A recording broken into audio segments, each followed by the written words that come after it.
At 70, she was discarded by her own sons. A Lakota chief gave her a chair by his fire.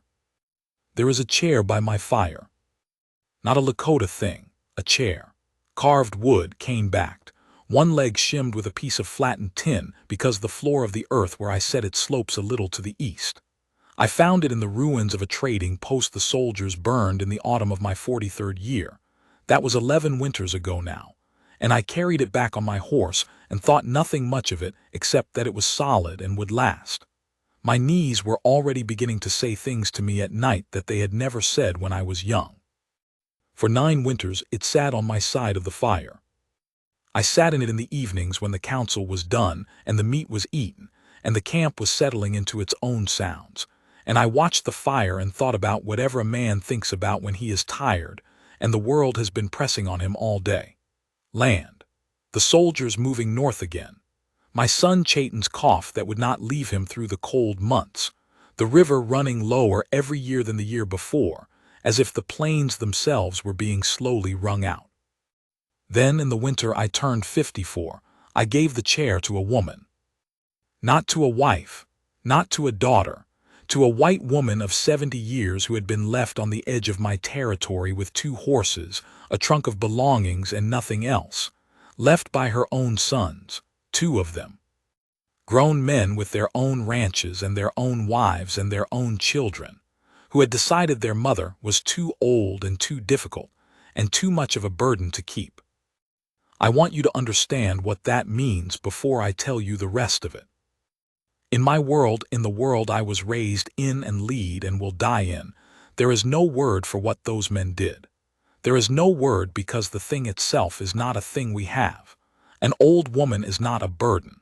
She is the reason there is a fire. She is the reason there is food kept right and medicines known and children who understand who they are. To send your mother away because she takes too much of your time. I am 54 years old and I have spoken the Lakota tongue my entire life, and I do not have the words for it because we never needed them. We never needed a word for a hole in the ground that goes all the way through. I first saw her on a cold morning, high autumn, the grass gone yellow and the sky that particular shade of pale that means snow is thinking about coming.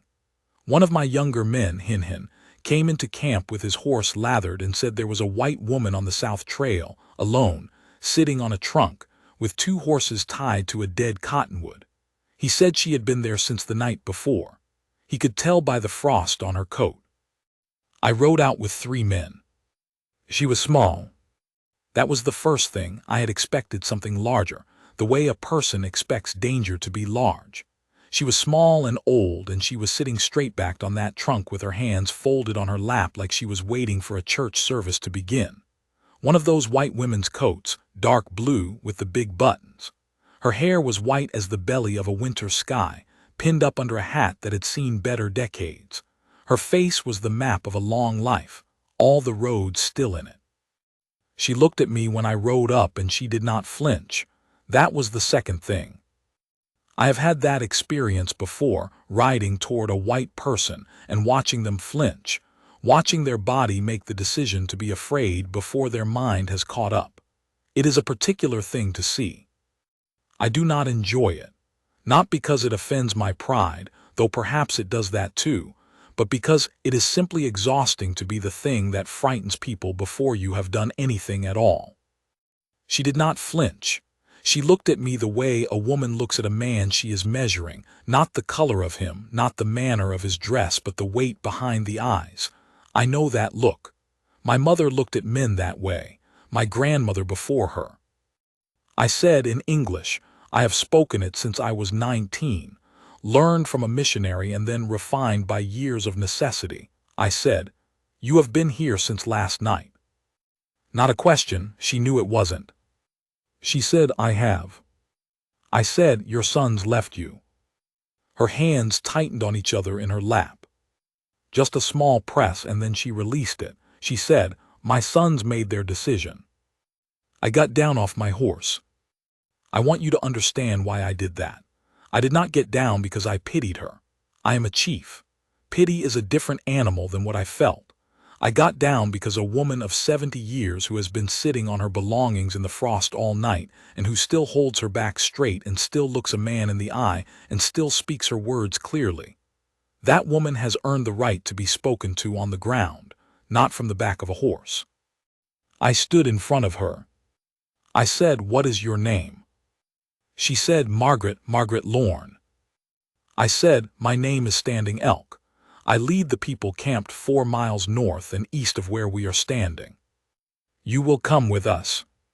She looked at me for a long moment, not frightened but careful. She said, "I'm not going to be a charity case." I said, "No, you are going to be useful." She looked at me another moment. Then she stood up from that trunk, slow but without help, pulled her coat straight, picked up her traveling bag and said, "All right." We rode back to camp. She sat on one of her horses. She rode it well, better than some of my younger men ride, which amused me privately. Chayton rode beside her and kept glancing over at her and glancing away, which I also noticed, though I said nothing. When we arrived in camp, there was the particular silence that falls when something unexpected appears. Not hostile, just still. Women came to the edges of their lodges. Children stopped running. Old Hehaka, who had been with me longer than most of my own family, stood at the edge of the firelight with his arms crossed and his face doing nothing at all, which was his way of asking me a great number of questions without speaking. I helped Margaret down from her horse. She did not want help, but her knees said something different when she dismounted. I could hear it in the way she caught her breath, and she accepted my arm without comment. I walked her to my fire, and I gave her the chair. Not offered, gave. I set it on the south side of the fire, facing north, the warmer angle in our camp, because of how the wind moves through the valley, and I gestured and said, "Here." She sat down. She looked into the fire for a moment, and then she looked up at me and said, "Thank you, Standing Elk." I said, "You will eat with us tonight. Tomorrow you will tell me what you know how to do, and we will find the use for it." That was all. I walked away. Hehaka caught my arm. He said in Lakota, low enough that only I could hear, "The young men will talk." I said, "Let them." He said, "The women will wonder." I said, "They will wonder for 2 days. By the 3rd day they will be talking to her." He looked at me. He said, "You are certain?"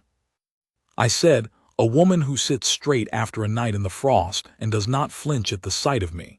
The women of this camp will respect that faster than you think." I was right. I am not always right, but I was right about that.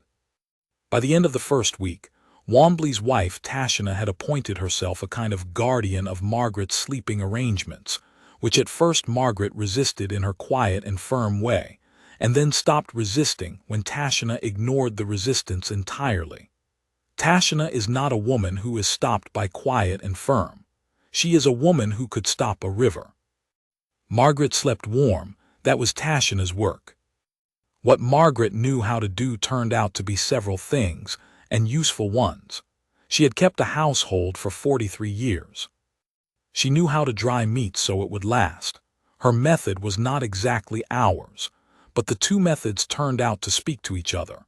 And after she and the older women of the camp had argued about it for 3 days in a language they shared only in small pieces, they arrived at something better than either. She knew how to make a certain kind of poultice for infected wounds that I had not seen before, and she explained it to our healer Sunka Wacken in patient pantomime until the old man understood it and added it to what he carried. She was, I think, surprised to be needed. I think she had expected charity, despite what I'd said. I think she had arrived steeling herself for a graceless dependency, the kind her sons had already decided she represented. What she found instead was a camp full of people who had specific things to do every day, and who, once they understood what she was capable of, simply expected her to do them. That surprised her. I saw it happen. I watched the surprise wear off her face over the course of 3 weeks, replaced by something that I would call, if I were being plain about it, the look a person has when they remember who they are. I did not tell her I was watching. A man does not need to announce the things he sees. Chayton began sitting near her in the evenings. My son, 22 years old, thin and dark-eyed, with a laugh that came seldom but sounded like his mother's when it came. His mother had been gone 7 winters. He began sitting near Margaret by the fire in the way that young people sometimes attach themselves to old ones. Not for the conversation, or not only for that, but for something the old ones carry around them, a kind of density that the young need without knowing they need it. She taught him to play a card game. I did not know she had cards. She produced them from somewhere in the depths of her belongings with the same calm air with which she seemed to produce everything she had.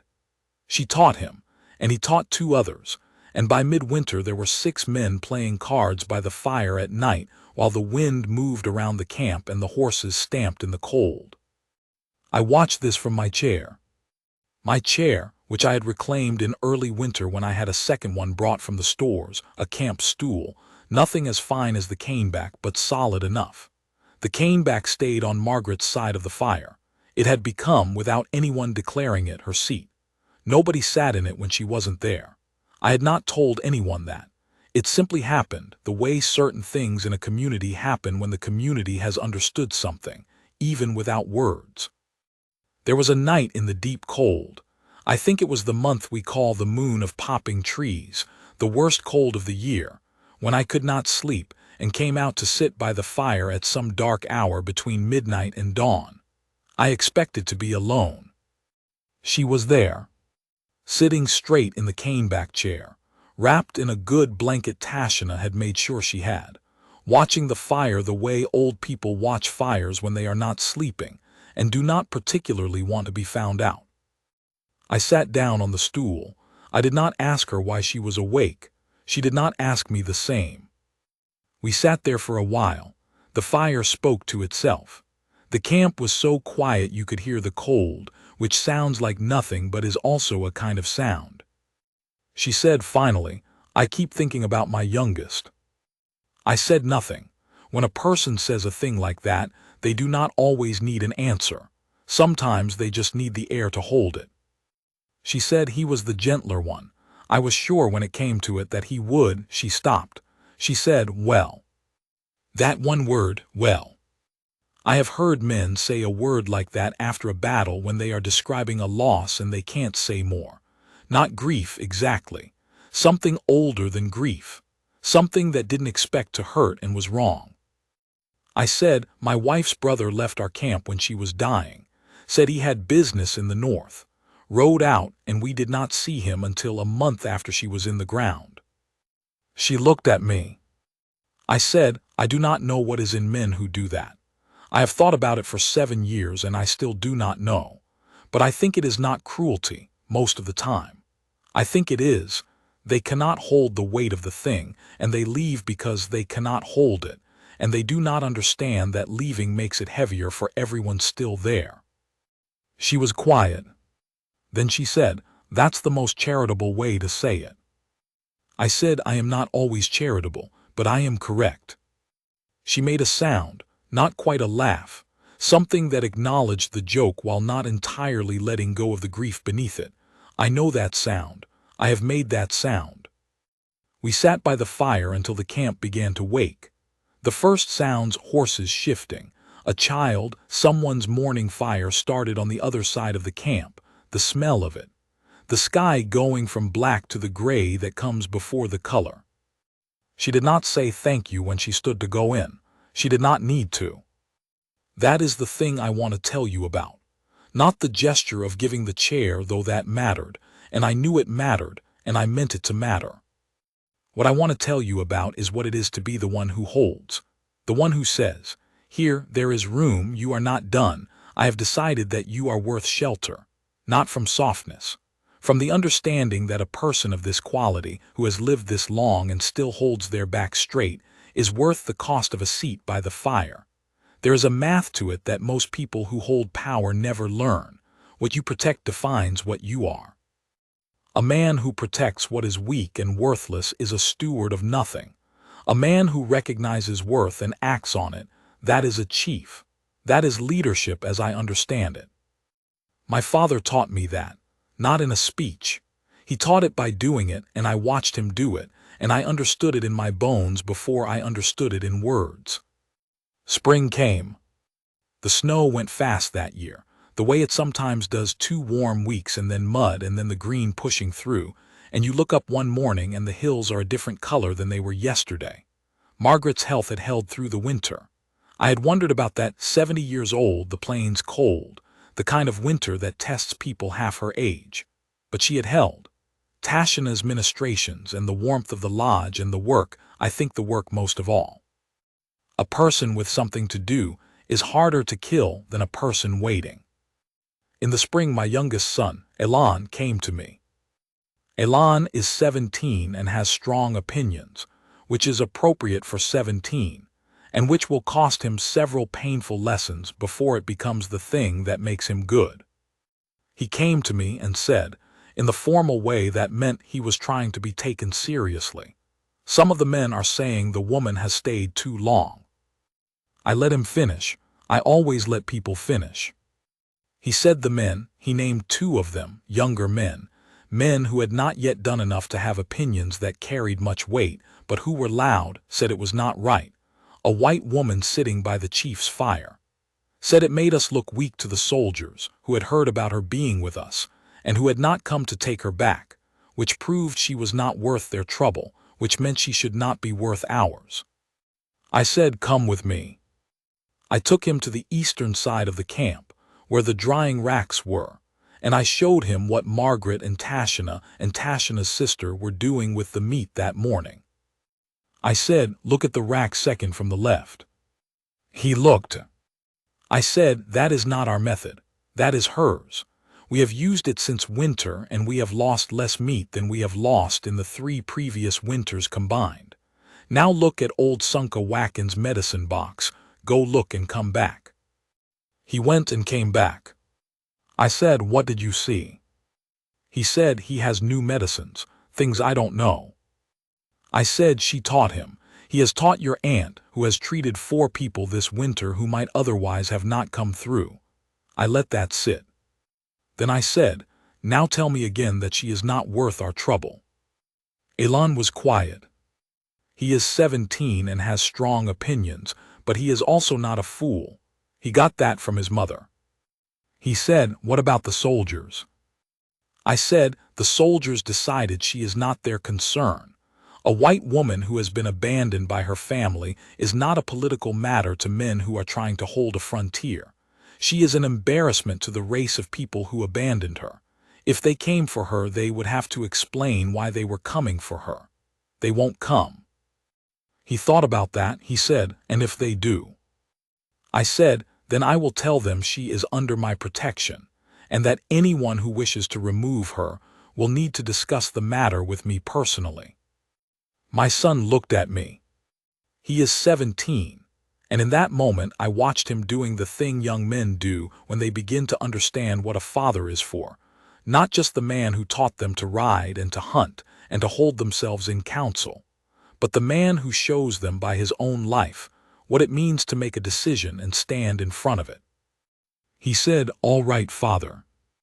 I said, "Go talk to those 2 men.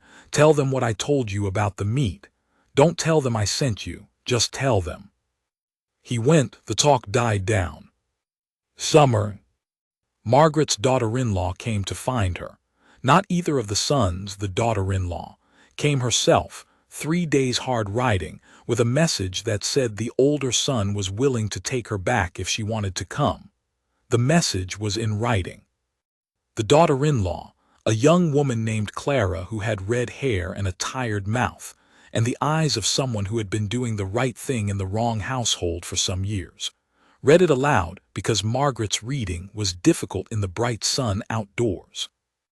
Margaret listened to the whole thing. She sat in the cane-back chair. Clara had found us at the afternoon fire, had been brought by Hin with the formal courtesy we extend to visitors, had been given food and drink, and allowed to rest before she delivered her purpose. And she listened with her hands folded in her lap and her back straight. When Clara finished reading, Margaret was quiet for a moment. She said, "How are your children, Clara?" Clara blinked. She said, "They're well, they ask for you." Margaret nodded. She said, "You tell them their grandmother thinks about them and loves them, and one day she will see them again." Clara said, "Then you'll come." Margaret said, "I didn't say that." She looked at the fire. Then she looked up at me, where I was standing to her right. Just a look. Not asking permission, that is not what it was. Something more like the look one person gives another when they are about to say something in front of witnesses and they want the witness to be paying attention. She looked back at Clara. She said, "I am not going back to be a burden that has been reconsidered. I have work here. I have a place here.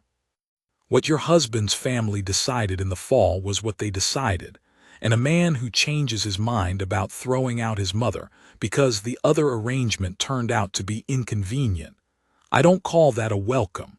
I call it trouble postponed." Clara looked at her for a long moment.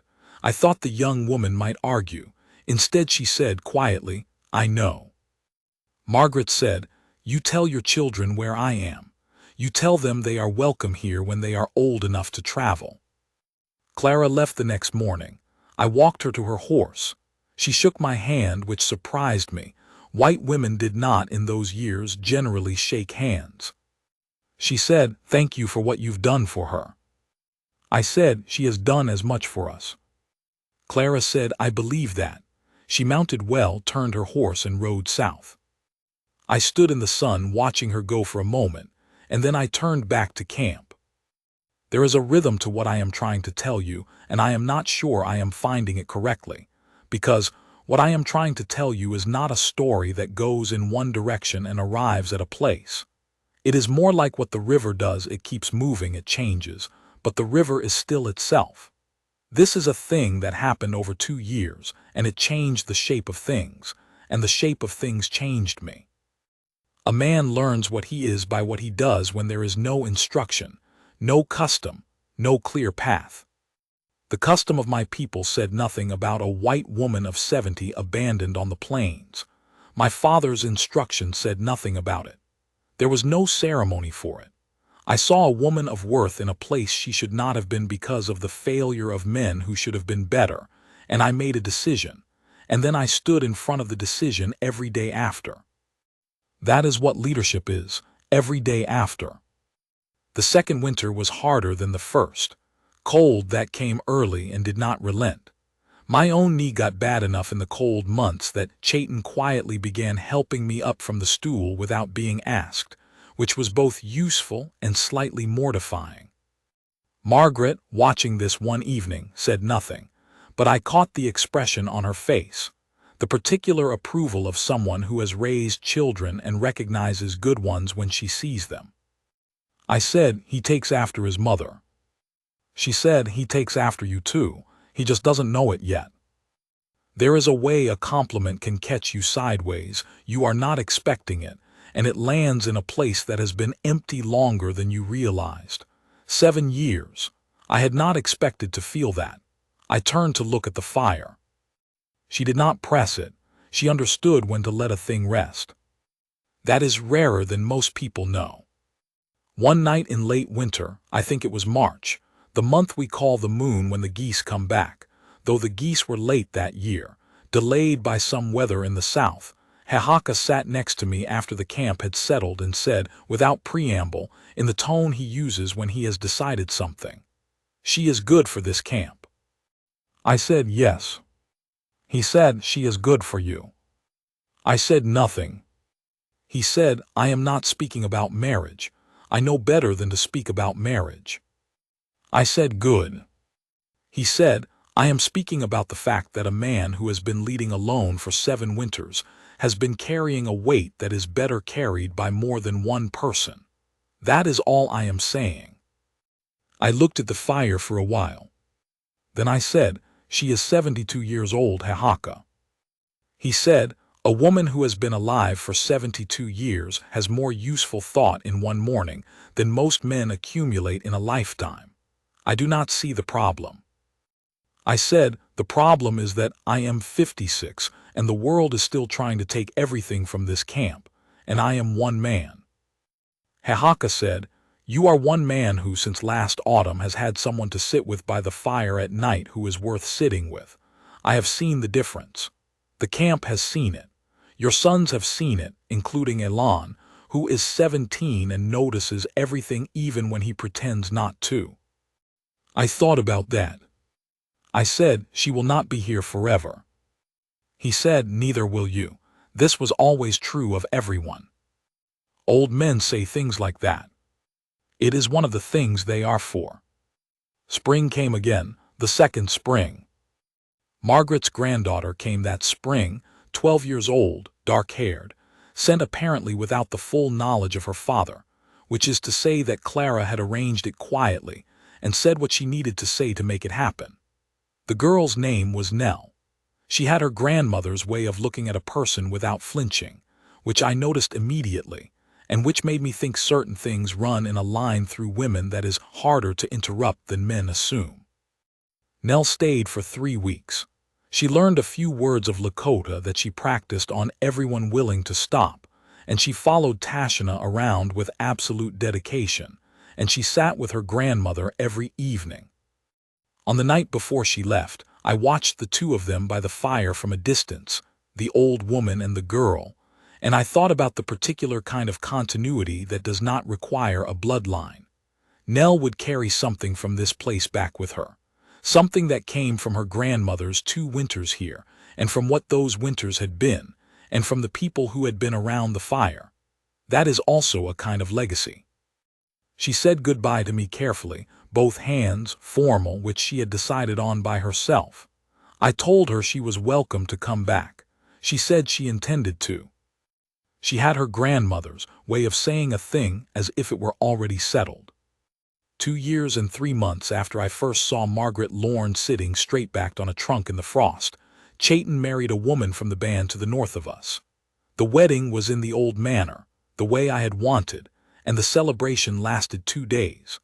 On the first evening, when the fire was high and the drums were going and the young people were dancing, I looked across the fire and saw Margaret sitting in the cane-back chair.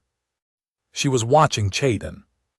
Watching him the way certain people watch the young, not enviously, not with loss, but with something that is almost like reading, like they are taking in a long story and finding it good. Her face in the firelight, her white hair. That particular stillness she had, which was not the stillness of exhaustion, but of someone who has made their peace with where they are. I walked around the fire and stood beside her chair. She looked up. I said, "He is well tonight." She said, "He is very well tonight." I said, "His mother would be glad." She looked at me, she said, "I know she would." There was a space after that. The drums and the fire and the dark beyond the fire and the plains beyond that, and far off somewhere to the west a sound like thunder, still a long way off. The sky working on something. She put her hand on my arm.